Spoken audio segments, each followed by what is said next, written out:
distintas, mujeres y personas LGTBQI+, en situación de vulnerabilidad social.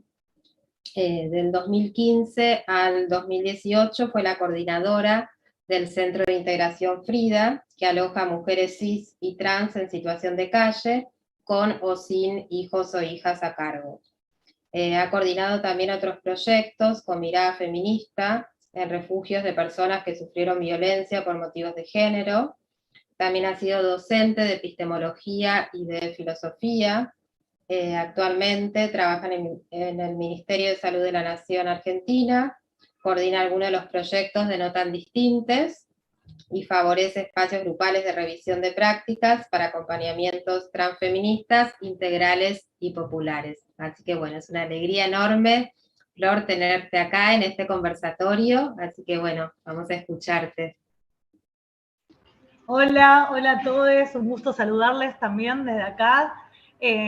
Nosotros estamos en nuestro espacio semanal, contarles un poco, nos da el pie para contar qué es No Tan Distintes, y bueno, es un tema, el panel, digamos, propone un cruce entre droga y género. Nosotras queremos un poco traer nuestra experiencia de pensar de los feminismos, del activismo, para pensar ese cruce, y contar primero qué es No Tan Distintes y por qué estamos acá, y somos un grupo de compañeres.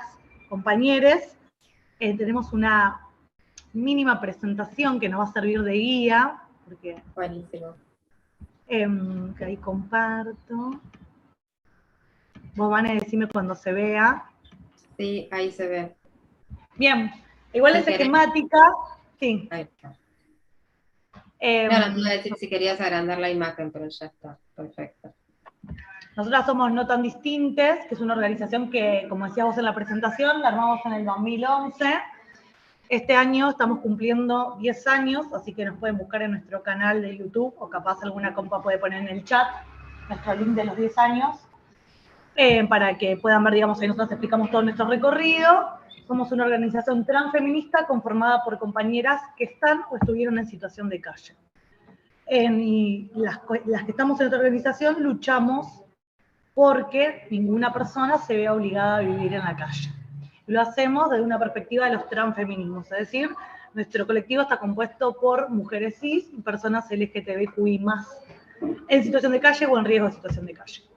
Y tenemos distintos proyectos, que acá un poco lo vamos a reponer con todas las compañeras, aunque nosotros veamos esto, nos están viendo.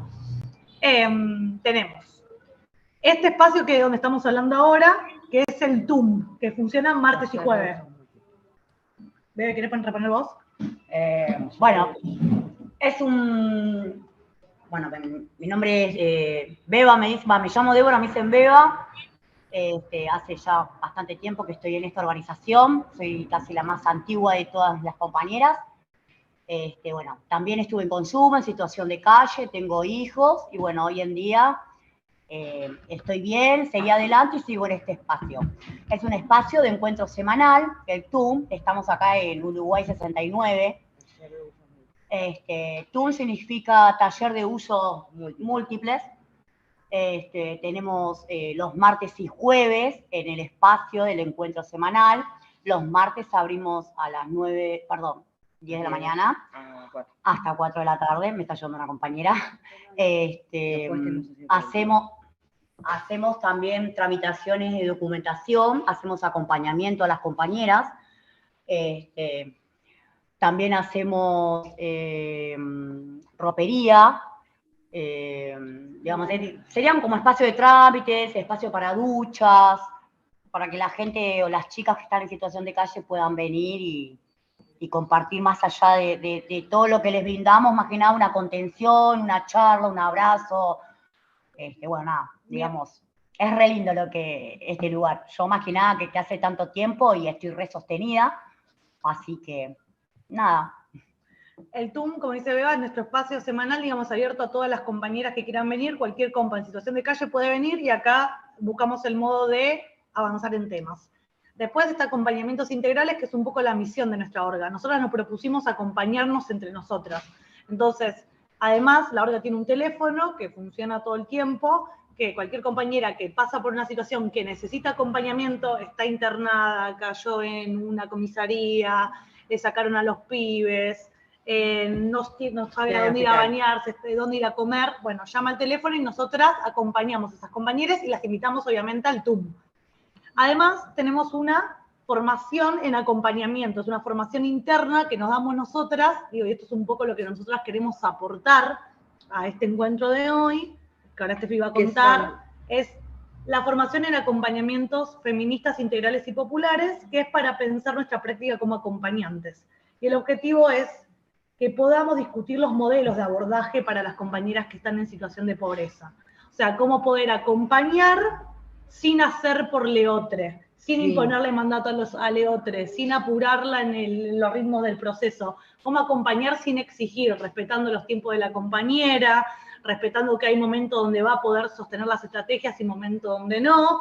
Entonces, para eso nos damos una formación.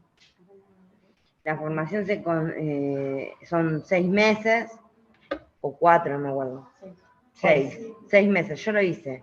Y se trata sobre la policía, se nos ponen casos hipotéticos de abortos, de violaciones, de mujeres que le sacan sus hijos, se abordan varias situaciones que son relativas en la calle. Para las mujeres y los trans, y cualquier persona que esté en vulnerabilidad, a veces no tiene la opción de no tiene opciones, el Estado no le da opciones, entonces ¿quién le va a dar las opciones? Los acompañamientos que estamos haciendo son para darle las opciones a esas personas que no llegan a tener esa información. Bien, gracias, Steph. Después está Casa Leonor, que es nuestra experiencia de vivienda colectiva, es una casa donde viven 4 compañeros de nuestro colectivo, y donde ahí nosotras trabajamos mucho la idea de la interseccionalidad. Es decir, quien nos alquila Casa Leonor no aumenta y lo hace a un precio amigable sin pedirle elementos típicos de propiedad o de recibo de sueldo a las compañeras, lo que implica que estas compañeras que tienen ingresos mensuales puedan alquilar. Casa Leonor es como nuestra experiencia, nosotras queremos repetir ese modelo en el marco del cumplimiento de la Ley de Salud Mental. Después tenemos, esto es nuevito, nuestra primera experiencia de autogestión. En el TUM funciona lo que se llama nuestro emprendimiento productivo, que es NTD. NTD Producciones. Sí, que es como nuestra sigla, de no tan distintas. Y se trata de un proyecto ecológico, porque están haciendo las agendas que son sumamente ecológicas, todo reciclable, y de las donaciones que van llegando, y vamos a las telas y las vamos armando, que eso está todo en venta en NTD. Y después tenemos el proyecto de spa holístico y popular, que hacemos jiu-jitsu en silla, hacemos uñas, trabajamos con esmaltado vegano, y estamos tratando de darle el giro todo ecológico, y es un proyecto para mujeres del LGTB y poder tener un ingreso a las personas que salieron de la situación de calle para poder sustentarte, porque salir de la calle si no tenés un proyecto no podés cómo sostenerlo. Entonces es un taller productivo y se llama NTD Producción.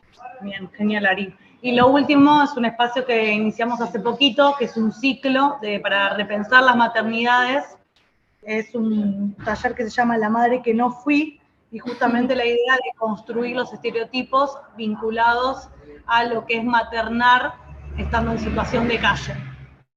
Esto es lo que, digamos, ¿qué hace no tan distintas, ¿no? Porque a veces es difícil contestar qué somos, pero es fácil contar, o no, digamos, lo tenemos en el cuerpo, qué hacemos, que es, digamos, lo que nos junta, lo que nos une, lo que nos inventamos para estar en el encuentro.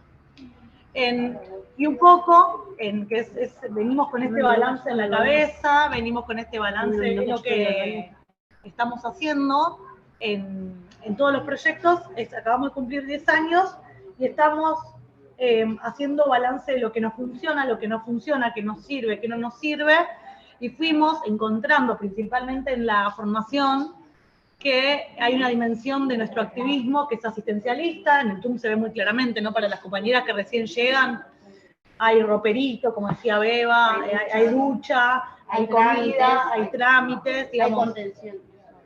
Y hay un espacio de contención, digamos, estamos nosotras todo el tiempo. Y también hay otra dimensión de nuestra organización, que es de derecho, ¿no? De restitutiva, le decimos nosotras, que pelea por los derechos, ¿no? Más allá del cotidiano, nos proponemos, por ejemplo, la Ley Nacional de Situación de Calle, que ahora logró media sanción, que eso garantiza un montón de derechos, permitiría que las personas en situación de calle, el Estado les garantizara un montón de cosas que hoy garantiza nuestra organización por plena organización nuestra. Y acá también hago el pie con la invitación de Vane. Nosotras además venimos de la gestión del Centro de Integración Frida. O sea, nosotros tuvimos una experiencia en nuestra organización, estuvo a cargo de una institución con pautas institucionales, con criterios institucionales. Entonces también tenemos esta experiencia de haber sido trabajadora de una institución y, uso las comillas ahora, usuarias, habitantes de una institución, ¿no? Muchas de nosotras nos fuimos conociendo también porque algunas trabajábamos en Frida y otras vivían en Frida.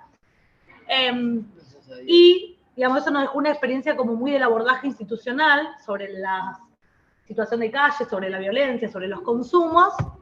Y después también reconocemos otra línea de composición de nuestra mirada, que es la que llamamos integral, feminista y popular, que tiene que ver con esto, con este momento que estamos más autogestivo, y tiene que ver con Casa Leonor como experiencia de vivienda de este momento, de esta perspectiva, y con NTD Producciones, que es que nos visualizamos como compañeras de orga, pero también como compañeras de laburo y compañeras de casa.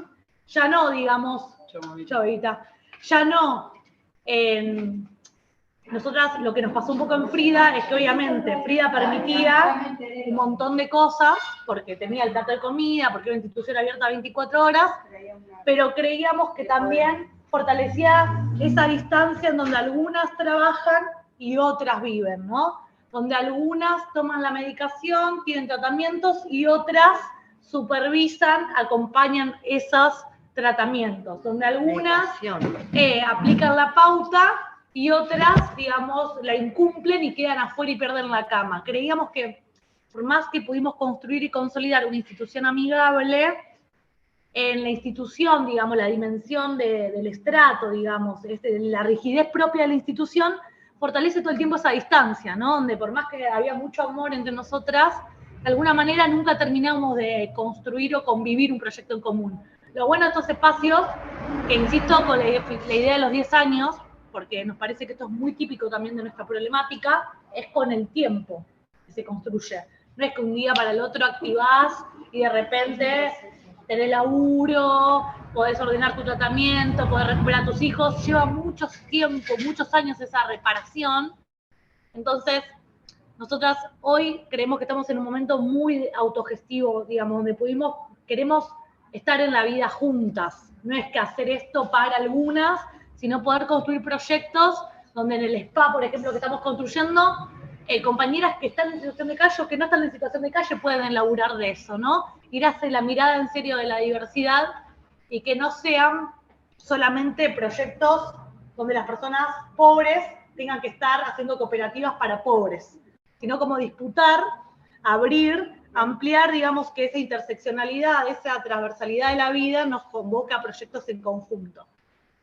Y en eso, digo, para sumar, traigo dos ideas que las vimos en la formación. Nosotras le decimos a nuestro modelo de abordaje, le decimos enfoque. Un poco como decía antes, en estos 10 años nos encontramos transitando por todos, ¿no? Por el asistencialismo, por una mirada más restitutiva, por una mirada más transfeminista. Y perdón, Flor, ¿cómo le dicen al abordaje que no entendí? Enfoque. Como si fuera un foco, como si fuera una lente que nos ponemos. Y en la formación la empezamos a dar porque esa palabra se convirtió en un significante abstracto entre nosotras, incluso en un momento menos colectivo. Entonces decíamos, che, esto no es parte del enfoque, che, cuando pensábamos las intervenciones,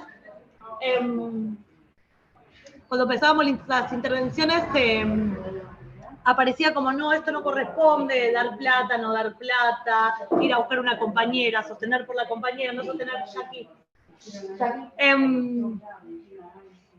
Entonces, perdón, estoy viendo si tenemos mucho ruido ambiente, ¿no? Ahí está. Entonces nos dimos la formación para tratar de desarmar esa idea de enfoque, ¿no? ¿De qué hablamos cuando hablamos de nuestro enfoque? Y decíamos, bueno, no, hablamos de esto, de cuáles son los ejes que nos permiten a nosotras pensar nuestra práctica como militantes, ¿no? Digamos, nosotras nos armamos no tan distintas justamente para transformar una realidad social, para luchar por un mundo distinto, para poder disputar recursos económicos y también espacios afectivos. Entonces, digamos, teniendo ese horizonte, dijimos, bueno, hay un modo de hacer eso, hay un modo de hacer, digamos, de estar, de generar vínculo con las compañeras que padecen, con los compañeros que padecen. Entonces tenemos 10 grandes categorías. Acá yo elegí 2 por una cuestión de tiempo, podrían haber sido otras, que son reconectar con el deseo, y que ahí, digamos, siempre buscamos el modo como de explicarlas, y la otra es respetar el proceso. Y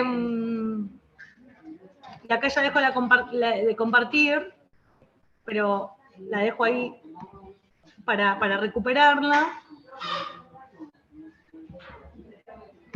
Que es la idea del deseo.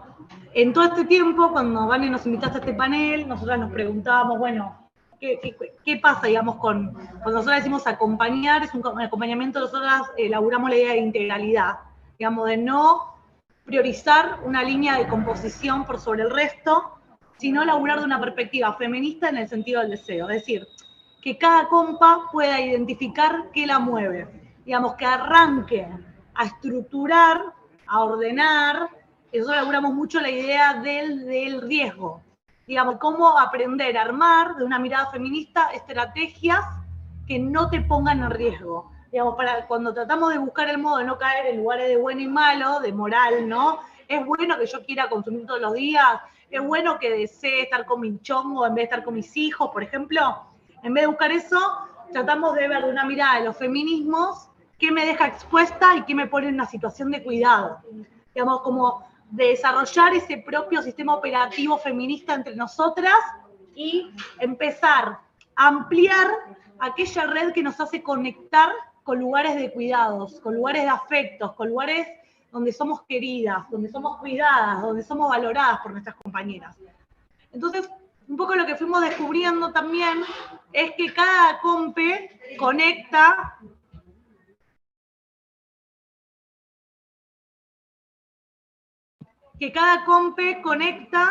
o sea, conecta, potencia eso que se desea, que está ahí, que surge, con cuestiones distintas. Y que nosotras lo que podíamos hacer como orga era favorecer esa red para que cualquiera de esas conexiones pudiera, digamos, empezar esa cadena, ¿no? Entonces, por eso terminamos abriendo como un espacio de maternidades, porque nos damos cuenta que ahí se arma un nudo, donde todo el tiempo aparece el estereotipo, el mandato. Entonces dijimos, bueno, a esto tiene que tener nuestra orga un modo de circulación, donde nosotras podamos armar nuestro propio canal.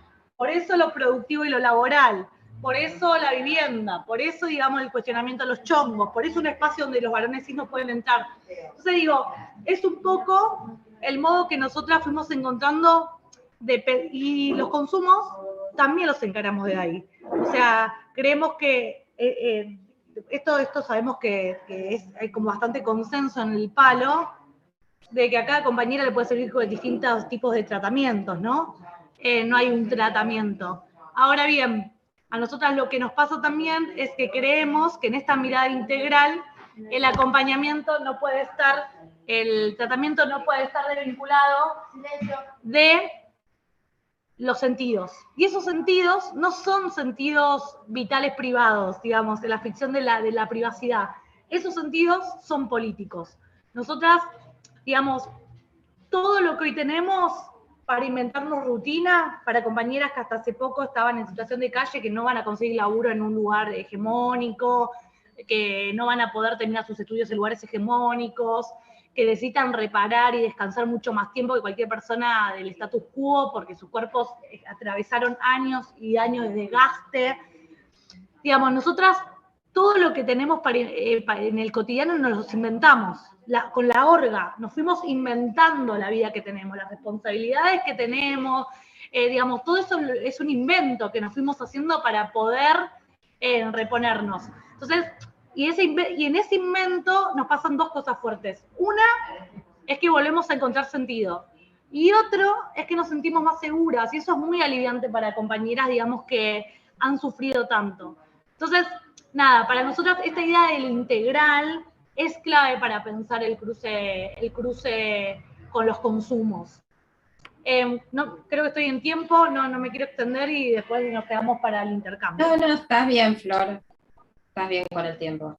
Bueno, entonces sumo solo una cosa porque me quedé con la idea del deseo, sumo la idea del proceso, de respetar el proceso. Eso es algo muy que en esta formación que hacemos de pensarnos como acompañantes, que ahora estamos en un proceso, como decía, muy intergeneracional de la organización también, porque muchos compañeros que fueron acompañadas hoy son acompañantes, o están haciendo la formación que nosotras nos damos para acompañantes. Por eso digo, nos inventamos mundo, porque nosotras mismas nos autodamos una formación, nos formamos, nos recibimos. Entonces, digamos, pero es el modo que nos inventamos para estar en esta rueda, que es media esquizo, pero es la que nos tiene así, digamos, enganchadas, quedarse enganchado, digamos, ¿no? Y respetar el proceso es algo que nosotras decimos un montón, porque hay algo muy profundamente capitalista, muy yoico, decimos nosotras, de la práctica subjetivante de quien acompaña, que es que a veces se pierde de dimensión que uno acompaña un proceso de le compañere.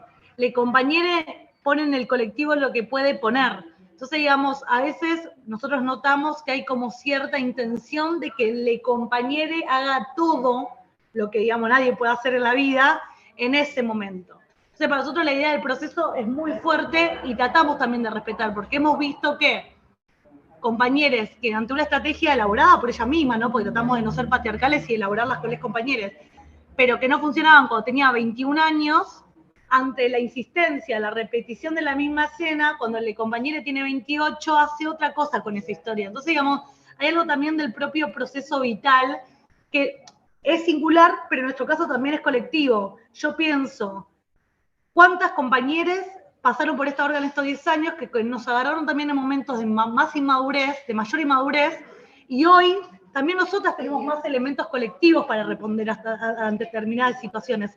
Y no solo nosotras como colectivo, ¿no? Pienso también en el clima de época. ¿Cuánto los feminismos permiten hoy circular, construir, que no estaban cuando nosotras arrancamos en el 2011? Entonces, bueno, nada, lo traigo para complejizar, que para nosotros todos los abordajes que tienen que ver con la reparación, nosotros pensamos mucho el tema del consumo vinculado a esto que decía, pero no, lo usamos principalmente para todo. Esta idea de qué me expone y qué no me expone, ¿no? Y ahí encontramos obviamente que en el caso de la pobreza y la vulnerabilidad, nuestras cuerpos quedan más expuestas a un montón de violencias, digamos. Eso nos permite también poder pensar por qué hay que ir hacia una mirada de reducción. Pero no lo elaboramos tanto ahí, lo elaboramos más en esta idea de cómo ampliamos aquello que nos potencia, ¿no? Cómo ampliamos nuestra red, porque nuestra red nos inventamos una para no estar pensando en eso, que está más vinculada a esa idea del descuelgue, de poder totalizar con otra cosa. Bueno, ahora sí creo que ya estamos, ¿no? Sí. ¿Quieres agregar algo? Bien. Buenísimo. Bueno, muchísimas gracias por la exposición, a vos y a las compañeras que se fueron sumando espontáneamente, me encantó esa improvisación. La verdad que creo que refleja mucho lo que ustedes son, y como siempre me resulta muy emotivo y conmovedor escucharlas. Así que bueno, vamos a pasar ahora a Angélica, después retomaremos el tema de las preguntas y profundizar en algunas cuestiones. Bueno, vamos a pasar ahora entonces a la última expositora, que ella es colombiana, pero vive en México, ¿no, Angélica? Bueno, Angélica Escobar es catedrática CONACYT, asignada al programa de política de drogas del Centro de Investigación y Docencia Económicas, CIDE, Región Centro, candidata en el Sistema Nacional de Investigadores, es psicóloga por la Pontificia Universidad Javeriana, maestra en demografía y doctora en estudios de población por el Colegio de México. También es miembro fundadora de la Red Mexicana de Reducción de Daños, REDUMEX, que bueno, ahora nos va a contar de qué se trata, y trabaja el tema de reducción de daños en contextos de uso intenso de drogas inyectables en México desde el año 2007. Sus temas de investigación son uso de sustancias psicoactivas, reducción de riesgos y daños, educación sobre drogas en la escuela, género, curso de vida y sociología de las emociones. Así que bueno, muy contentas de tenerte acá, Angélica, y bueno, te escuchamos. Muchas gracias, Vanessa, por tu presentación y muchas gracias a la Universidad de Caldas por la invitación, a la Maestría en Cultura y Drogas y a los organizadores del simposio nuevamente por invitarme y ha sido un placer escuchar a mis compañeras de panel. Me voy a permitir compartir la presentación. A diferencia de las presentaciones anteriores, mi presentación es un poco más académica. Espero no aburrirles, pero encuentro como muchos puntos de contacto. Total. No, tranquila. Con lo que ya se ha planteado en el panel, ¿no? Entonces, bueno, yo voy a hablar de Lilith y Eva, estas dos personajes míticos de la Biblia, para hablar de estereotipos de género y relación con la oferta de servicios de tratamiento para uso de sustancias a mujeres en México. Entonces, el objetivo de mi presentación es analizar las barreras de acceso a tratamiento de mujeres desde una perspectiva feminista. Y entonces esto es un poco provocador, ¿no? Pienso que un poco la exposición va a mostrarles la necesidad de ir más allá de la perspectiva de género y a pensar qué aporta la perspectiva feminista, ¿no? Que Florencia, digamos, la colectiva ejemplificó de manera grandiosa, ¿no? Entonces, solamente una cosita conceptual como para aclarar a qué me refiero cuando hablo de estereotipos, ¿no? Los estereotipos, pues es una representación simplista del otro, a partir de una característica que adquiere un valor generalizado, ¿no? Entonces, en este caso, el uso de sustancias se convierte en el único valor en el único atributo, digamos, a partir del cual yo defino al otro, ¿no? En este caso, a una mujer, ¿no?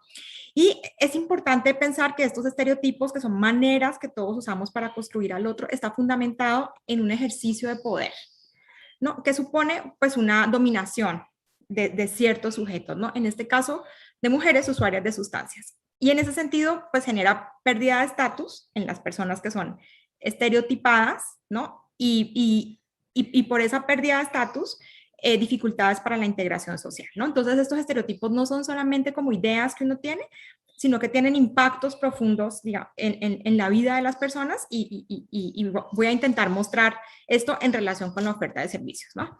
Esto es un estudio mixto, entonces tengo un componente cuantitativo donde, digamos, un poco caracterizo la oferta de servicios para hombres y mujeres que hay en México, servicios residenciales, y luego analizo unas entrevistas a profundidad con proveedores de servicios de tratamiento residencial. Bueno, entonces les voy a contar muy rápidamente como lo cuanti primero. Esta diapositiva siempre la pongo, perdón, y es solamente para decir que el uso problemático de sustancias es un fenómeno bastante acotado. No hay una epidemia de uso problemático de sustancias y que en ese sentido, digamos, las personas que con uso problemático son muy poquitas y que podríamos tener mejores servicios, ¿no? Porque no requeriría grandes inversiones, ¿no? Focalizando mejor los servicios, quizás tendríamos mejor tratamiento. Y en las mujeres, digamos, el uso problemático es mucho menor que en los varones, ¿no? Tenemos en las mujeres el 0.2% de la población desarrolla uso problemático, solamente el 1% tiene uso no problemático, quiere decir que son usuarios habituales, y esto es importante, ¿no? Es rara la gente que desarrolla o que adquiere patrones de uso problemático, ¿no? La mayoría de usuarios no pasa por eso. Sin embargo, en las mujeres el acceso a tratamiento es alrededor del 13%, mientras que en la población general es del 20%, o sea, hay una brecha como de 7 puntos, ¿no? Entonces uno se pregunta, ¿qué pasa, no? ¿Qué pasa que las mujeres, aunque son menos las que necesitan atención, acceden menos a ello, ¿no? Y cuando vemos quiénes son la demanda, ¿no? Digamos, de tratamiento, lo que vemos es que las mujeres que acceden a tratamiento lo hacen principalmente antes de los 20 años, ¿no? Principalmente cuando son menores de edad. Y ese calendario, digamos, decimos desde la perspectiva del curso de vida, tiene que ver con el momento en que las mujeres son madres, ¿no? O sea, hay como eso es una hipótesis, ¿no? Hay como una confluencia, digamos, en los tiempos en que son mamás y que ya dejan de asistir a tratamiento, ¿no? Podría ser. Entonces, las chicas que acceden a tratamiento son principalmente menores de edad. Y cuando vemos, y principalmente acceden en general, digamos, las mujeres en general, a tratamientos ambulatorios, ¿no? Por eso tan importante la exposición de Xochitl y la importancia de fortalecer, digamos, estos servicios ambulatorios de mujeres. Ahora voy a explicar un poco más por qué, ¿no? Bueno, cuando hablamos de tratamiento residencial, vemos que los tratamientos residenciales atienden principalmente a varones, ¿no? El 63% de los centros de México atiende a varones y solo un 37% a mujeres, ¿no? Y cuando vemos las características de esos servicios de tratamiento residencial, vemos aquí en la gráfica de las barras que en las mujeres esos tratamientos suelen ser más prolongados en el tiempo.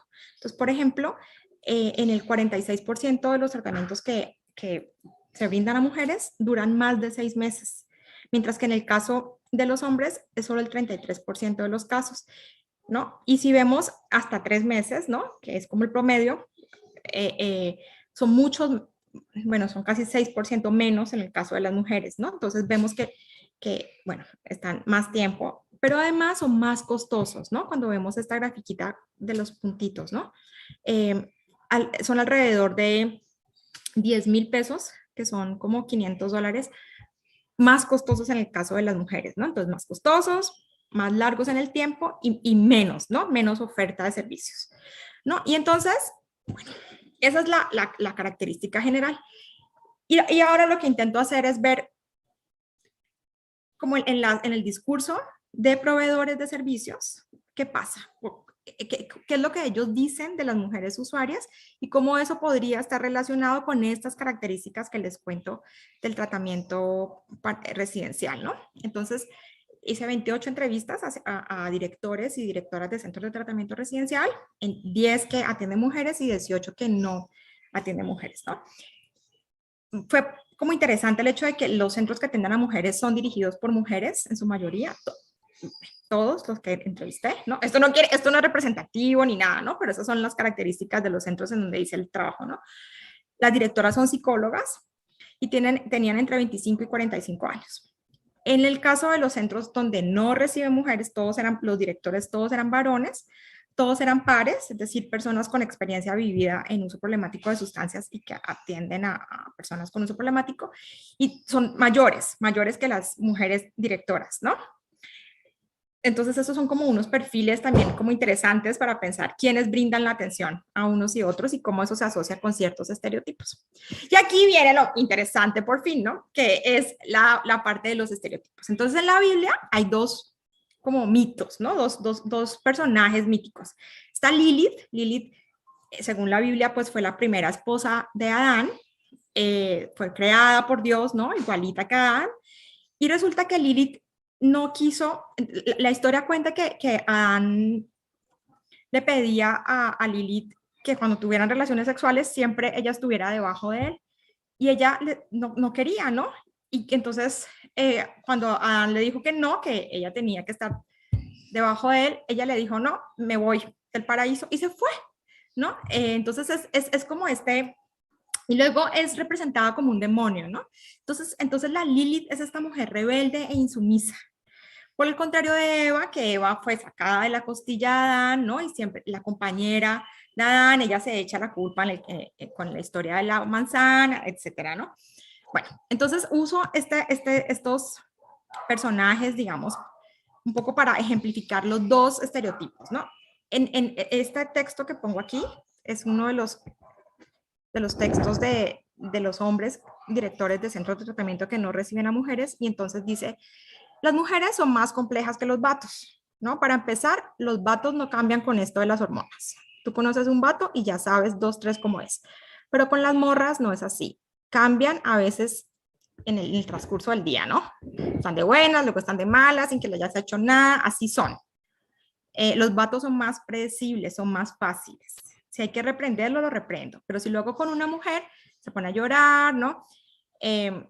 Entonces, las mujeres son manipuladoras. Entonces, esta cita me encanta porque refleja muy bien esta idea de que las mujeres usuarias son mujeres difíciles y que entonces atender a mujeres usuarias es una complicación para el centro, ¿no? Son conflictivas, son problemáticas, son manipuladoras, hormonales, y por eso es mejor no recibirlas, ¿no?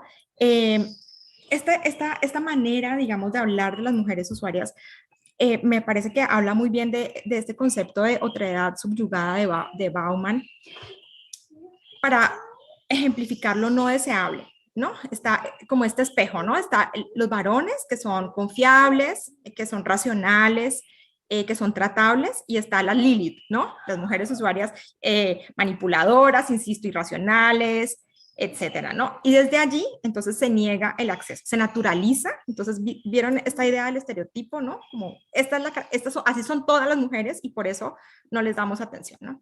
Y por el otro lado, tenemos la Eva, ¿no? Que es la víctima. Y entonces, esta es una cita, digamos, de una de las entrevistas, pero que se repite mucho. Y es esta idea de las mujeres como pobrecitas, las mujeres usuarias, ¿no? Que han sido víctimas de violencia, es verdad, o sea, no es para decir que no sé, ay, perdón, tengo muchos perros, es para decir, no es que no, perdón, ay, tengo que, me puedes callar, bueno, puedes silenciar un momento mientras saco a estos animales de aquí. Sí, no hay problema, Angélica, son cosas que pasan ahora Bueno, con la virtualidad, así que tranquila. Ya se calló. Bueno, entonces es para decir como pobrecita, ¿no?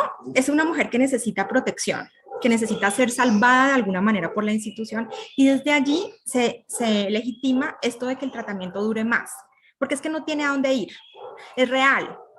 O sea, no es para decir que la situación de la mujer sea fácil, ¿no? Pero hay como una naturalización, y detrás de ese deseo de proteger también hay poca posibilidad de escuchar la voz de la mujer, lo que ella tiene para decir, ¿no?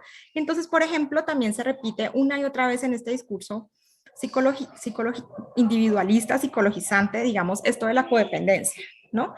No para decir que las relaciones de las mujeres usuarias con sus parejas son armoniosas, ¿no? Pero para decir que se olvida, digamos, de leer ese tipo de relaciones en un contexto más amplio, por ejemplo, de violencia, de estigma, que definitivamente reducen las posibilidades en el mercado matrimonial, por ejemplo, ¿no?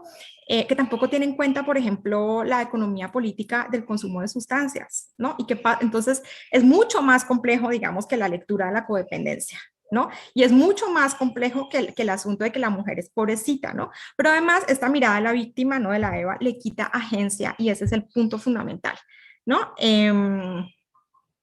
Bien. Entonces, bueno, entonces aquí mis conclusiones, ¿no? Ya les conté que las mujeres acceden principalmente en México antes de los 20 años, ¿no? Estos estereotipos de género, ¿no? Que tenemos, en este caso, esta Lili y Eva, no permiten compatibilizar el uso de sustancias con los múltiples roles que cumple la mujer, ¿no? Como roles de madre, cuidadora, y como proveedora económica del hogar, ¿no? Como que en estos estereotipos no cabe que una mujer usuaria sea mamá. Y en ese sentido, los servicios no ofrecen esa posibilidad, ¿no? Como que no hay servicios que ofrezcan espacio para los niños, ¿no? En ocasiones ni aún los ambulatorios, ¿no? Y entonces, pues las mujeres que son cuidadoras, pues no pueden acceder. Pero tampoco se imaginan desde este estereotipo que hemos construido de las mujeres usuarias de sustancias que pueden ser proveedoras económicas del hogar. Entonces, que son mujeres que están ocupadas, pues trabajando, y que de alguna manera los servicios deberían acomodarse, digamos, a estas labores de proveeduría económica. Entonces, desde estos estereotipos se imposibilita pensar en opciones diversas de tratamiento que atiendan a estas necesidades particulares, ¿no? Bueno, y entonces se niegan los servicios, pues, en relación con esos estereotipos, ¿no? Y suelen escuchar poco la voz de las mujeres, son silenciadas, digamos, por la vía de la idea de la rebeldía, ¿no? Es que son rebeldes, es que es el asunto de como la enfermedad, entre comillas, del consumo, lo que no permite, entonces esa voz, ese discurso no es válido, ¿no? O por el otro lado, por el término de la minoría de edad, ¿no? Es que hay que protegerlas, pero por uno o por otro lado, esa voz no es válida, ¿no? Lo que tienen que decir, digamos, no es escuchado. Y entonces, este es mi mensaje final, ¿no? Como que aporta una perspectiva feminista al uso, al tema de tratamiento para el uso de sustancias, ¿no? Uno, permite identificar cómo los dispositivos de tratamiento reproducen ese sistema estructural de desigualdad entre hombres y mujeres, ¿no? Porque si no te adaptas al estereotipo de la madre buena, que no consume, por supuesto, ¿no? O que plantea la abstinencia como única opción, entonces no tienes cabida allí, ¿no? Entonces estás en un espacio de enfermedad, ¿no? Pero también porque nos permite, más allá, digamos, del asunto del dinero, nos permite reconocer que la falta de dispositivos específicos para mujeres tiene que ver con un castigo también a esta desviación, digamos, que constituye el uso de sustancias en mujeres, ¿no? Entonces las mujeres usuarias pues no son merecedoras de servicios, ¿no? Porque son, entre comillas, malas mujeres, ¿no? Bueno, una perspectiva feminista, digamos, frente al tratamiento de uso de sustancias, permite, digamos, poner en el centro la discusión sobre el género, ¿no? Y cómo ello se asocia con unas dinámicas y unas trayectorias particulares de uso de sustancias, que son distintas a las de los varones, ¿sí? Porque las mujeres nos iniciamos por razones distintas, a edades distintas, construimos trayectorias diferentes, digamos, pero también recaen sobre nosotras mecanismos diferentes de regulación del uso de sustancias, ¿no? Por esto, insisto, es muy interesante que los tratamientos sean más largos en el caso de las mujeres que en las de los hombres, ¿no? O sea, como esta onda del encierro, ¿no? Bien. La perspectiva feminista, como lo planteaba muy bien Florencia, permite imaginar otras narrativas posibles frente al uso de sustancias, digamos, más allá de la patologización, ¿no? No solamente en relación con las mujeres, pero también con otras personas de adscripciones sexogenéricas distintas, ¿no? Y permite finalmente escuchar la voz de estas personas, ¿no? Que son sistemáticamente silenciadas, ¿no? Permite también promover, digamos, esos discursos que como han sido acallados durante tantos años, a veces están acostumbradas a que simplemente reproducen esta idea, por ejemplo, de la adicta, ¿no? Y en ese sentido son espacios, permitirían construir espacios como el que ofrece No tan distintas, ¿no? Para repensar, digamos, el asunto de la vinculación social, ¿no? El asunto para reposicionarse también en el marco, ¿no? De las relaciones sociales en su entorno y con su comunidad. Y bueno, pues eso era todo. Muchas gracias de nuevo. Bueno, muchísimas gracias, Angélica. Dejo de compartir, es que ya no sé cómo salirme aquí. Ahí está. Ahí. Gracias. Bueno, no, por favor, muchísimas gracias a vos y muy interesante tu exposición. Me quedo pensando muchas cosas. Así que bueno, ahora tenemos un ratito para poder dialogar e intercambiar con el público también. Si hay alguna pregunta, como puse ahí en el link, pueden escribir cualquier duda o comentario en el YouTube. Así que bueno, yo quería empezar preguntándole a Xochitl una cosa que me quedé pensando en relación al tema del tratamiento familiar, ¿no? Que decías que en tu institución hacen mucha psicoeducación respecto a las familias, que me parece un tema fundamental en esta problemática de los consumos de drogas, y pensaba si hay diferencias en el tratamiento familiar o en el abordaje que hacen, no sé exactamente cómo es, entre los pacientes varones y las pacientes mujeres, o si encuentran por ahí semejanzas, cosas similares. Vale, sí, definitivamente coincide mucho con lo que Angélica ahora exponía, ¿no? Porque desde la experiencia creo que esta penalización a la mujer por el hecho de ser consumidora es muy notoria, ¿no? En el tratamiento en sí, ya en el trabajo de campo. Por esto que yo comentaba, ¿no? Y que Angélica también comentaba hace unos minutos. Se le exige como seres tener este desempeño mucho más de cuidadora, de proveedora, ¿no? que al hombre. Es decir, si el varón desarrolla un problema de adicción, la tendencia es que la familia lo acoge, ¿no? Y lo atiende, y además no solamente eso, sino lo protege para que nadie más se entere y que se vaya a tratamiento residencial y que todo el sistema se haga cargo de lo mismo, cosa que no pasa con las mujeres.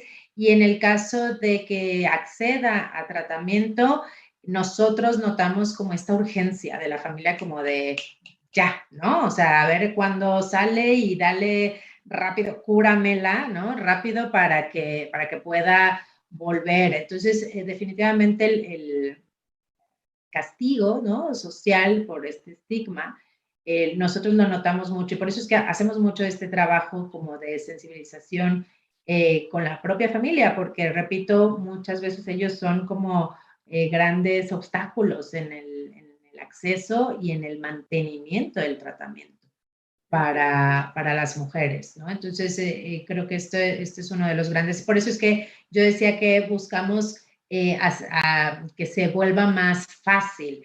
Ahorita Angélica hablaba de un tema importante que es la edad, ¿no?, en las que acceden las mujeres a tratamiento. Y, por ejemplo, nosotros buscamos que los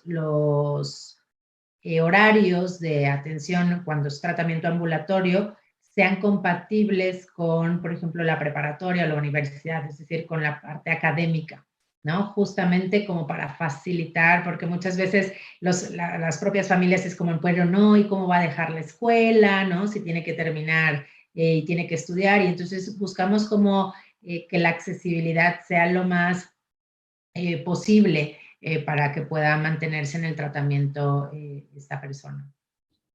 Qué bueno, y cuando decís que los familiares de las mujeres buscan que se apuren, ¿te parece que es más porque no toleran estar al cuidado por ahí de los hijos o de la casa, o por otro motivo? O porque... Exacto.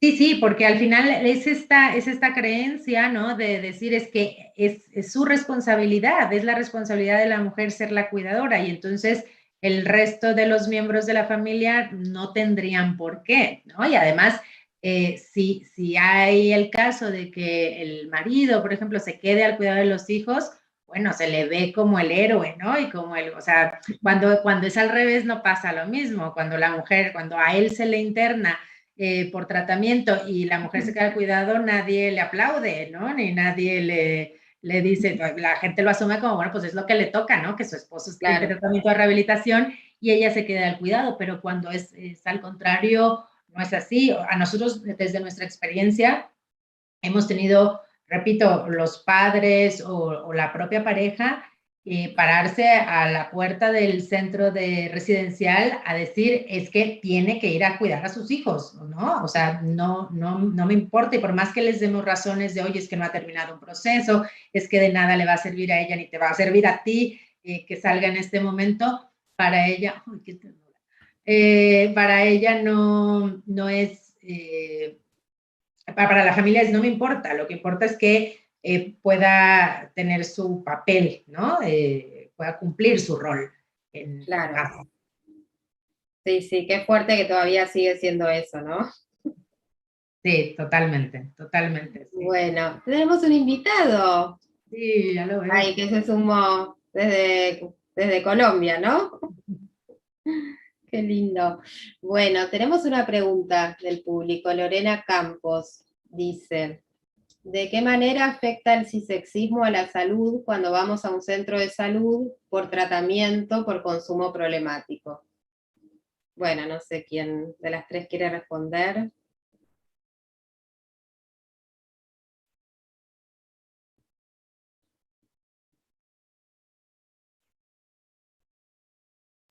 ¿Hablar de una?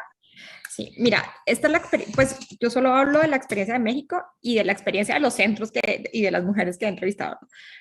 El cisexismo afecta en varios sentidos. Uno, en el sentido de que las personas no binarias, por ejemplo, o que no son cis, no tienen espacios específicos. Estoy hablando de tratamiento residencial, ¿no? Entonces pensemos, por ejemplo, en un hombre trans, es difícil, ¿no?, acceder a un centro de tratamiento. Tendría que internarse en un centro femenino, por ejemplo, ¿no?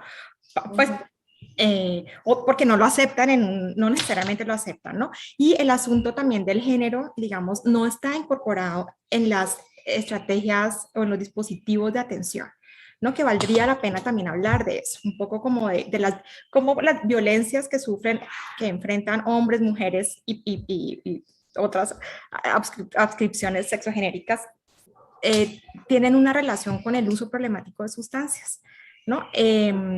Y cómo esas violencias son distintas en unos y otros, digamos, ¿no? Entonces, no está integrado, ¿no? Y por el otro lado, digamos, en México yo he escuchado en algunas personas este asunto de que se considera el no cisismo o la no o el no adscribirse como la adscripción genérica al asunto de los genitales como parte de la patología del uso de sustancias, ¿no? Entonces un poco como de la rebeldía, como el desorden, digamos, mental. Y entonces un poco generan como más culpa y más confusión, siento yo, ¿no? Con las personas. Que yo pienso también incide en la recaída, por ejemplo, o en la dificultad para asumir otros patrones menos problemáticos de consumo, ¿no? Bueno, hasta ahí mi experiencia. Xochitl. Sí, yo nada más como sumar a manera de ejemplo de lo que Angélica comentaba. Hay una cosa muy curiosa que lo vemos en la práctica. Por ejemplo, en el centro residencial, cuando hemos tenido casos de personas transgénero, la norma que nos regula a todos los centros residenciales, que es la NOM 028, ¿no? Que es la norma, que es la ley, no especifica nada con tema de transgénero. Entonces, claro, a nosotros nos mete, porque ahorita Angélica decía, hay centros que no lo aceptan, y estoy totalmente de acuerdo, pero hasta los que sí aceptamos, nos meten en un problemón, porque la norma te dice, tienes que separar hombres de mujeres, ¿no? Eso dice la norma, pero no te dice qué hacer cuando tienes situaciones de transgénero. Entonces, claro, no queremos, o sea, queremos hacer sentir a la persona que si se siente cómoda, ¿no? Pero la norma, o sea, estaríamos incumpliendo la ley, literal, si lo hacemos así. Entonces, por eso digo que muchas veces a la sociedad civil sí que estamos más sensibilizadas o con más empuje, ¿no? De querer incluir el tema de equidad de género, o ser más inclusivos, pero en realidad las propias leyes y normas no te lo permiten, ¿no? Entonces es como, creo que no solamente es abajo, sino también es arriba. Claro, sí, habría que hacer el cambio desde las normativas, ¿no? Pero, por ejemplo, si, no sé, llega una persona transgénero y se siente más cómoda en la residencia de varones, ¿podría quedarse alojado ahí? O sea, ¿cuál sería el problema? O sea, según la norma, una persona transgénero tendría que quedarse en el área de hombres, ¿no? Porque su sexo es de hombre. Pero en realidad ella quiere quedarse porque se identifica con el género femenino, ¿no? Entonces, es ahí donde la norma no te pone, estarías incumpliendo la norma. No sé si me voy a entender. Sí.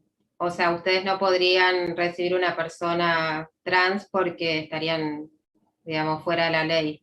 Si tienen una inspección, sería eso el tema. Exacto. Claro, habría que cambiar eso, ¿no? Me parece desde las políticas públicas decir, bueno, no sé, mujeres, varones, como es mejor para las personas, ¿no? Porque si no, realmente es una barrera a la accesibilidad, que solo estén habilitados lugares de residencia solo para varones o solo para mujeres. Exacto. Bien, Sí, bueno. Sí, ¿puedo sumar algo, Vania, a eso? Que sí, tenés mucho para decir. Sí, que el trabajo, digamos, de las instituciones a mí me parece muy importante, digamos, que poder pensar hasta dónde se puede feministizar el clivaje institucional, ¿no? Por esto que decía, al menos en nuestra experiencia, donde siempre, digamos, para poder aplicar un encuadre, una pauta, hace falta, digamos, que algo haga de pauta. Y eso es inevitable en una institución. Entonces, digamos, la pregunta de la capacitación o la formación permanente para nutrir esa pauta, esa norma, me pregunto, ¿cómo producir norma sin producir normalización, ¿no?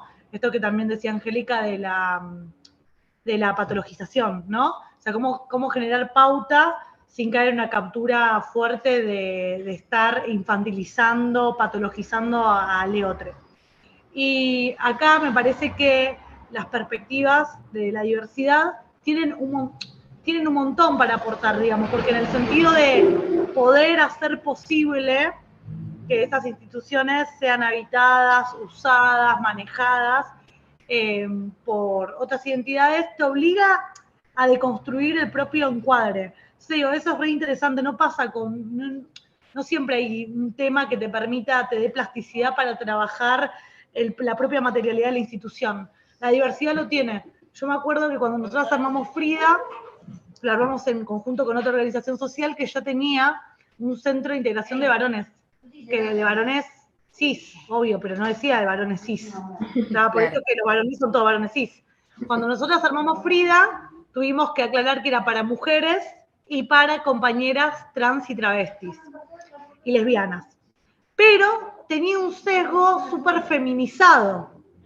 O sea, seguía pensando de alguna manera en mujeres cis, en mujeres trans, travestis, lesbianas, y hasta que no llegaron los primeros compañeros varones trans, no nos pusimos a pensar si el lugar para otro tipo de masculinidades que no fueran cis era el Frida o el centro de varones cis. Y claro. Y también decíamos, bueno, como se autopercibe, digamos, todavía con una idea de que nosotros la tenemos, también estamos muy desplazadas de ese lugar, digamos, de que no es una autopercepción la identitaria y además está el cuerpo biologizado, digamos, ¿no? Justamente, digamos, son identidades hipercomplejas, son identidades trans, ¿no? Pero no es que hay como una segunda dimensión identitaria y una primera dimensión biológica. Eso ya de por sí es cuestionarle a la mirada hegemónica, ¿no?, de los tratamientos un montón de sentidos. Entonces, los varones trans, resulta que como no hay, si no hay deconstrucción en la institución, se sienten mejores alojados muchas veces en lugares donde hay mujeres cis y mujeres trans, que en lugares donde hay compañeros que se pueden suponer con los que podrían tener algún tipo de vínculo identitario, pero que, como justamente ser varón cis te asigna en la cultura un lugar de hegemonía, de chongo, digamos, de todo el machismo del dispositivo machista y patriarcal, está mucho más instituido, al menos que tengas espacio donde poder deconstruirlo, incluso es una amenaza para esos compañeros, esos varones trans, que le den la cama en un lugar de varones cis, digamos, las violaciones, no digo que haya pasado en nuestras experiencias, pero digamos, es muy común en dispositivos de este tipo también que haya violaciones, abusos, digamos, disciplinantes. Eso por un lado. Y lo otro que quería contar también era que, me voy para otro lado, pero que cuando nosotros abrimos Frida también la mayoría de las compañeras llegaba con patología dual.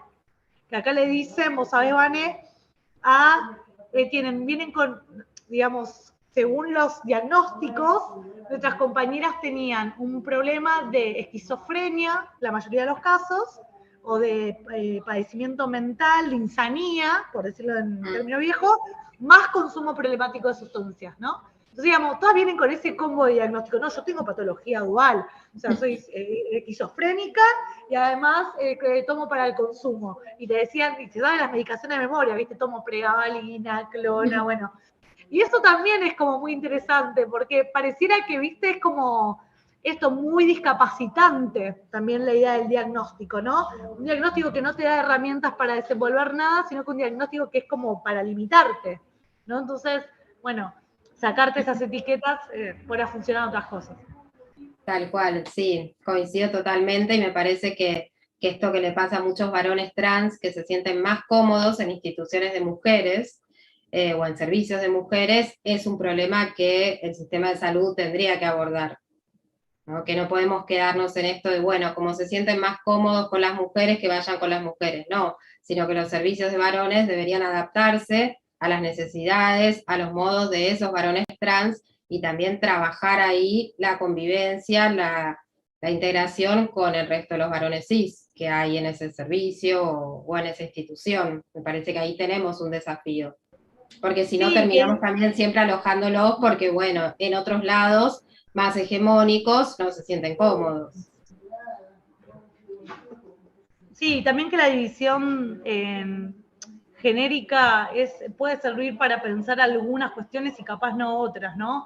Por eso nosotros decimos esto de la vivienda, de vivir con quienes querés vivir, digamos que un poco logra salir, o sea, armar una línea para salir de eso, porque también puede ser muy estereotipado, ¿no?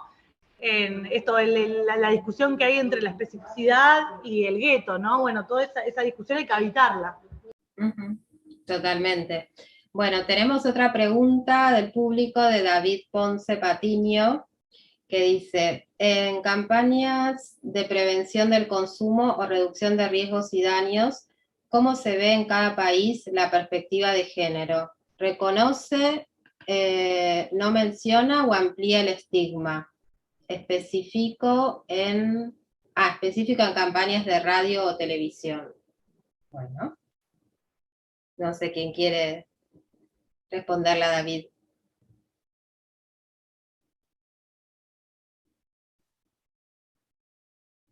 Vale, pues si quieren, yo sobre todo puedo hablar del tema, me parece que Angélica está más involucrada en temas de reducción de daños, tal vez.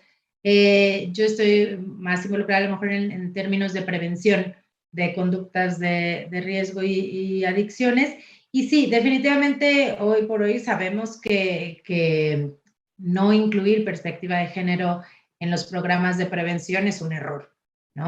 Tiene que estar incluida la perspectiva. Creo que durante muchos años, desde los lineamientos de efectividad en programas de prevención, se sabe que pues, hay que tomar en cuenta cuando se diseña, cuando se elabora y cuando se implementa y cuando se evalúa un programa de prevención, se tiene que tomar en cuenta esta diferenciación. Sobre todo, muchos de los programas efectivos tienen el tema ponen mucha atención en los factores de riesgo y protección diferenciales, ¿no? Alguien, no recuerdo si Flor o Angélica lo mencionaba, pero las razones de por qué se inicia en el consumo un hombre o una mujer no son las mismas. Y entonces no tomar en cuenta estas diferencias pues te va a llevar a no tener la efectividad en un programa de prevención, ¿no? Entonces, hoy en día hay bastante publicación ya sobre cuáles son estos factores de riesgo y de protección que hay que tomar en cuenta para garantizar efectividad en los programas.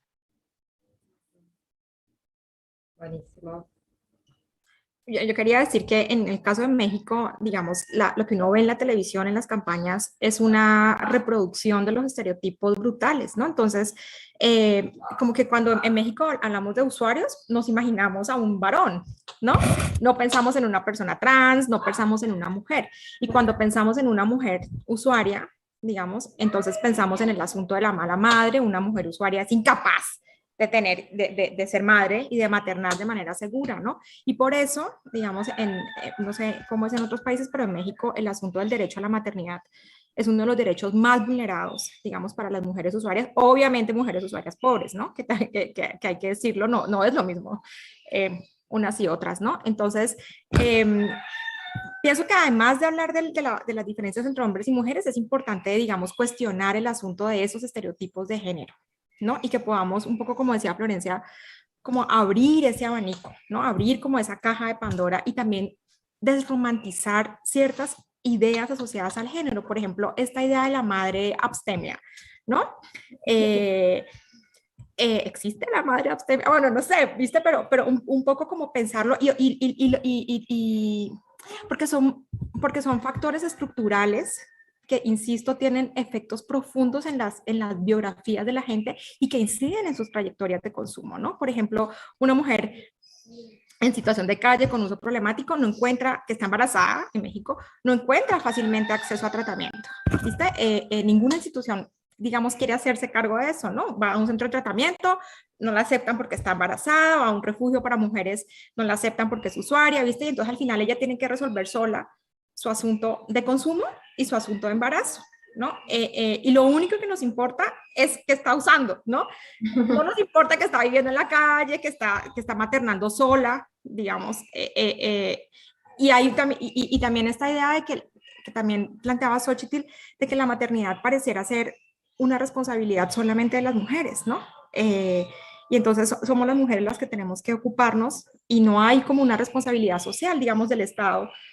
Bueno, en fin, ya me salí del tema de las campañas, pero sí siento, digamos, que las campañas reproducen de manera importante los estereotipos de género y tiene efectos profundos, digamos, en términos de acceso a tratamiento y en términos del estigma y la discriminación, ¿no? Que enfrentan de manera más aguda a las mujeres, como ya todas lo hemos dicho. Bien. Entonces, Flor, si querés agregar algo a esta pregunta.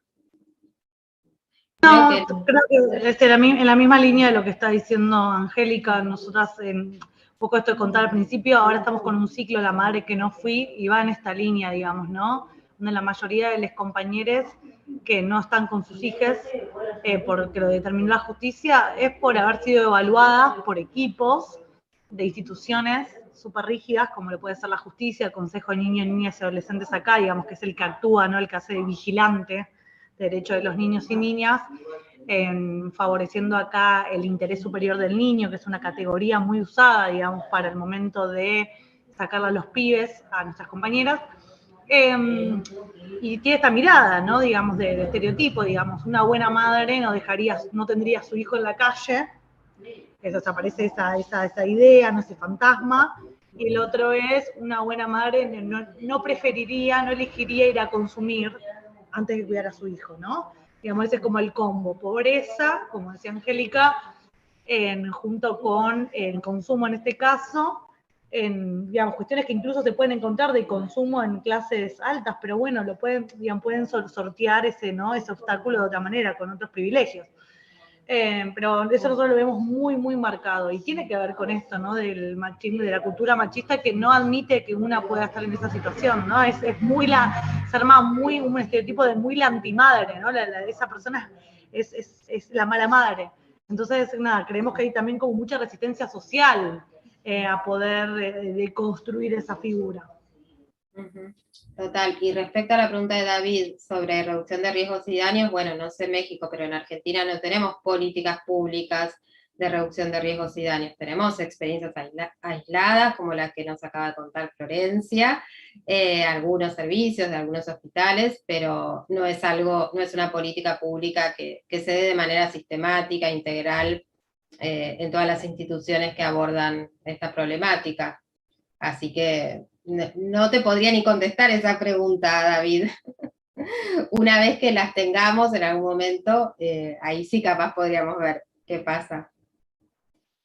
Aunque tenemos una ley que, bueno, está sancionada pero no está reglamentada, que es la ley Jacob del 2014, y esa ley sí habla de la importancia de incluir la política de reducción de daños. Pero bueno, no está reglamentada, también perdió fuerza de ley y digamos que aún falta que se pueda instalar. Bueno, tenemos otra pregunta de David que dice, no, de Lorena, ¿solo los especialistas pueden hacer prevención? Creo que para Xochitl, ¿no? No sé si va por ahí la pregunta, porque está como muy general. Definitivamente sí, es cierto, o sea, los lineamientos del NAIDA, ¿no? Que es lo que rige al final lo que es efectivo y no efectivo en prevención, sí hablan o sugieren que las personas que hagan programas de prevención sean personas previamente capacitadas justamente en el tema, ¿no? Porque, sobre todo, por ejemplo, aquí en México, hay muchas organizaciones, escuelas, grupos de vecinos que desde la buena intención, ¿no? Intentan hacer prevención y entonces dicen, bueno, vamos a hacer una charla sobre el uso de marihuana aquí a nuestros adolescentes. Y repito, la intención es buena, pero muchas veces desde el sentido común de lo que debe de ser preventivo, pues deja de ser efectivo, ¿no? Y entonces cuando no tiene este impacto real, pues es que es por eso que los programas no terminan de funcionar. Entonces, no es que solamente personas especializadas puedan hacer prevención, más bien yo diría que todos nos podemos formar en prevención. Nosotros, por ejemplo, tenemos un programa que vamos a las escuelas a capacitar a los profesores para que ellos sean los preventólogos en su propia institución, ¿no? Porque esto sabemos que tiene mayor efectividad. Si una persona ajena llega a un grupo de adolescentes y les habla sobre autoestima, habilidades sociales, en fin, todas estas cosas, pues para ellos va a ser como, ¿no?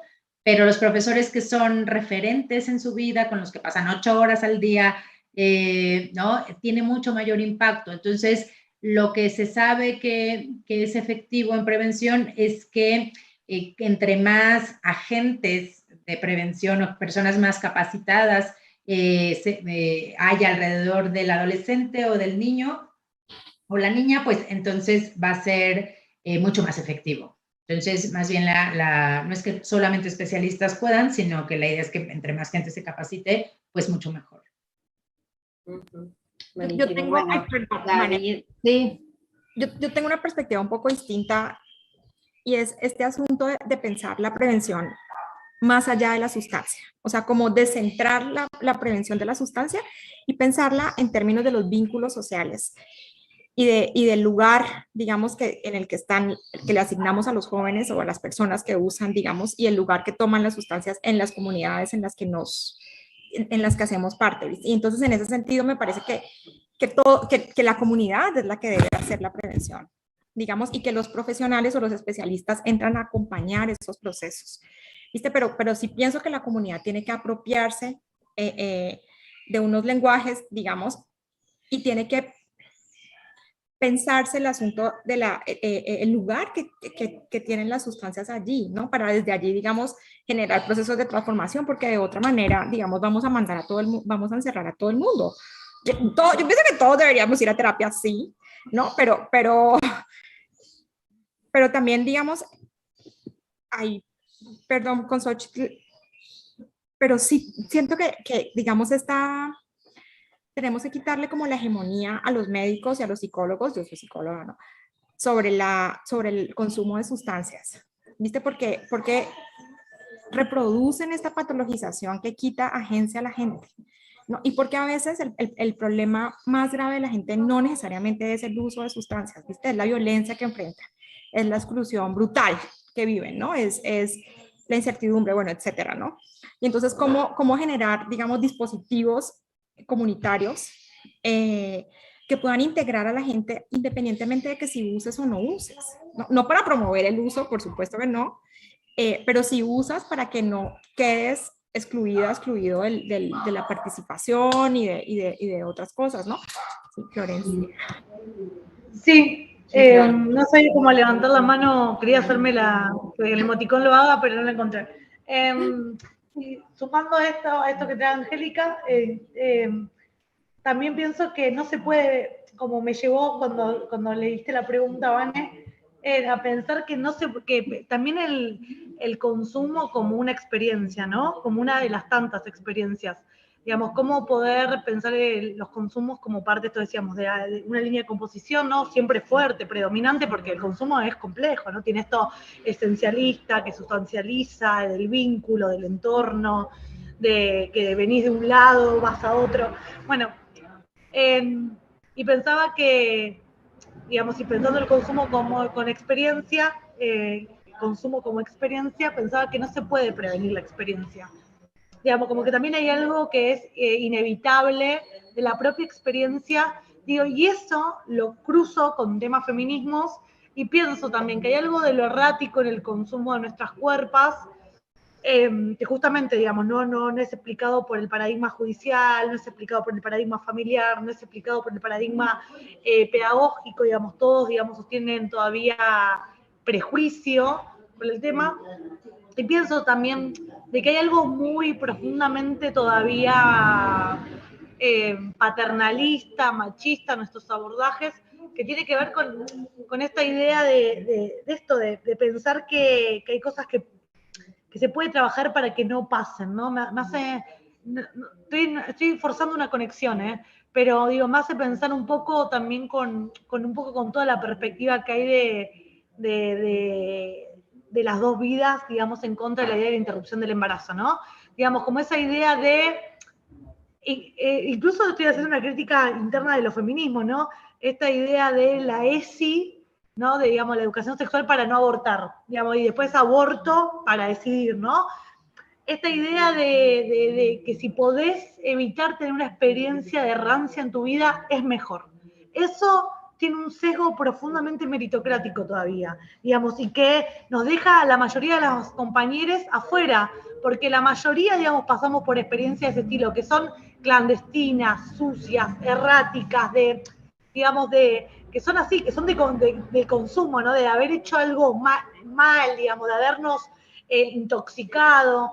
Digo, todavía esa idea creo que esconde como algo medio pulcro, y lo digo porque en nuestro caso, en situación de calle, se revé porque está muy vinculado también a la higiene, ¿no? A la mirada higienicista de evitar, ¿no? Eso. Forcé igual, me fui para otro lado pensando en la respuesta.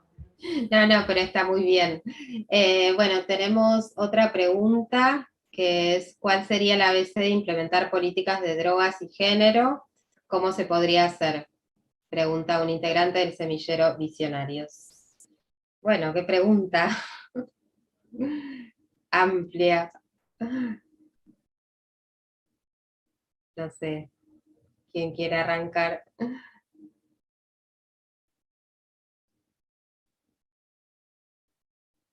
Bueno, entonces yo me lanzo a ver qué pienso. Dale, Angélica. A mí me parece que un elemento central para pensar el asunto de género y sustancias es poner en el centro la discusión sobre el género mismo, ¿no? Digamos, y cómo el sistema de género nos genera sufrimientos, digamos, a todos, ¿no? Y la importancia, y por el no cumplimiento de estos ideales, ¿no? Por ejemplo, si soy varón, entonces esto de que tengo que ser rudo y violento, ¿no? Tengo que ser súper atascado, y que esa es mi manera de ser hombre, ¿no? Y si soy mujer, entonces tengo que ser la madre perfecta o la esposa, pareja que sacrificada, digamos, y cómo digamos, quizás patrones de uso problemático podrían estar relacionados, digamos, con esos estereotipos y cómo construir otras narrativas, ¿no? Me parece, eso es uno, ¿no? O sea, generar espacios para deconstruir esas narrativas que todos tenemos, ¿no? Tan arraigadas. Pienso que lo otro también es proponer otros discursos, otras identidades más allá del asunto del adicto o la adicta. En lo particular, pienso que esa identidad del adicto hace mucho daño, o de la exadicta, ¿no? Y entonces proponerle a la gente narrarse, ¿no? Un poco con esto que decía Florencia, que me encantó, ¿no? Que no se puede prevenir la experiencia, ¿no? Entonces, ¿cómo permitirle a la gente desde un ejercicio narrativo como reconstruirse, ¿no? Renarrarse. Eso y obviamente, ¿viste? Eso está atravesado por el asunto del género. Y en tercer lugar, bueno, y supone también, digamos, darle voz a la gente, ¿no? Que no sea yo el médico o la médica la que te dice qué es lo que tú necesitas, cuánto tiempo necesitas estar, etcétera, ¿no? Y ya se me olvidó el tercer punto. Bueno, no, el tercer punto es el asunto de los vínculos, que tanto ha hablado Florencia, digamos. Eso me parece fundamental porque también el género es una construcción social, ¿no? Y entonces, cómo construir otros espacios de encuentro donde nos podamos apoyar, digamos, y poder, por ejemplo, circular saberes sobre cómo reducir riesgos y daños, ¿no? Cómo cuidarnos, cómo generar economías, por ejemplo, para sobrevivir, etcétera, ¿no? Esos tres elementos plantearía yo. Buenísimo, Angélica. No sé si alguien más quiere agregar otra cosa a la pregunta del compañero. Bueno, No, agradece mucho David y Lorena por las respuestas. Saludos desde Colombia, dice David. Bueno, ya estamos sobre la hora, me parece, así que si no hay más preguntas, no sé si alguna de ustedes tienen un comentario. Si no, ya estaríamos cerrando el conversatorio, que creo que fue muy enriquecedor, muy nutrido. La verdad que nos quedamos pensando un montón de cosas. Y bueno, en principio les agradezco muchísimo por haber estado, por la disposición, por todo el tiempo que llevamos preparando este espacio, porque bueno, estamos en países diferentes y eso hace que que tuviéramos que intercambiar un montón de mensajes, porque también algunas de nosotras no nos conocíamos.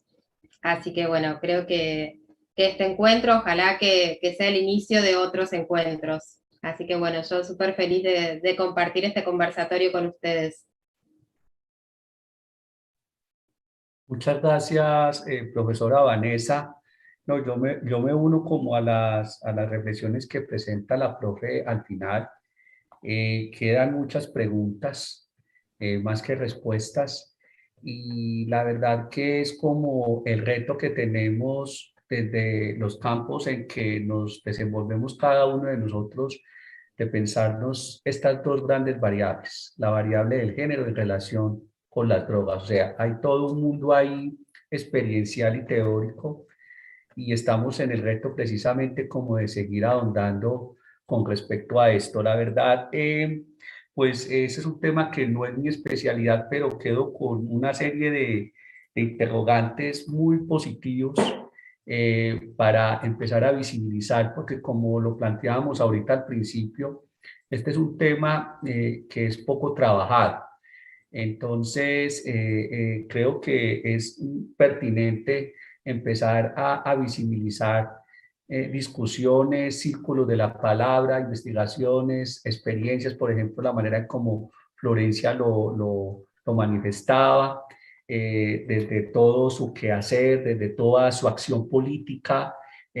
Xochitl de México, pues también con toda su experiencia y muy en el eje transversal toda esa reflexión desde el desarrollo humano, ¿no? Y la propia Angélica, pues indudable también con toda su experiencia de trabajo de campo que ha tenido, pues como la investigación. Entonces, no, muy contentos de este espacio. Gracias, Vanessa, por haber permitido este momento tan especial. Tuvimos una dificultad al principio con la transmisión, ¿no? La transmisión debió haberse dado desde el primer momento por el canal YouTube.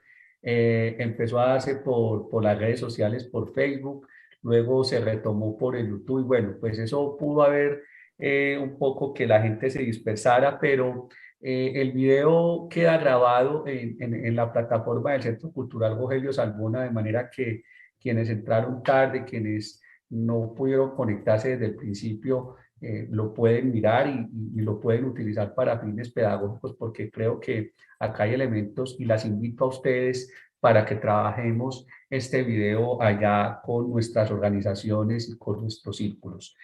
Recordarles entonces que tendremos la última sesión del Simposio Internacional de Cultura y Droga entre 15 días, el 18 de noviembre, con la mesa Hongos y los Hilios, Generalidades, Bioquímica, Farmacología, Toxicología e Investigaciones Contemporáneas, que estará a cargo del profesor Jaime Andrés Pinasco Barco. También siguen abiertas las inscripciones de la Maestría de Culturas y Droga para la cohorte 11ª 2022-2023, que estarán abiertas hasta el próximo 19 de noviembre. Si hay alguien interesado, puede escribir al correo electrónico maestría.culturasyDroga@ucaldas.edu.co. Los invitamos entonces para que se animen a participar de esta maestría, que es única en Latinoamérica desde esta perspectiva. Y bueno, una feliz noche en México, en la Argentina, en todo el Cono Sur. Muchísimas gracias. Un abrazo muy especial para todas, para todos y para todos. Estén muy bien. Chau, chau, buenas noches. Adiós, muchas gracias, un placer conocerlas. Igual, chau a todos, nos vemos. Chao, gracias. Hasta luego. Saludos. Gracias, Vane. Bye.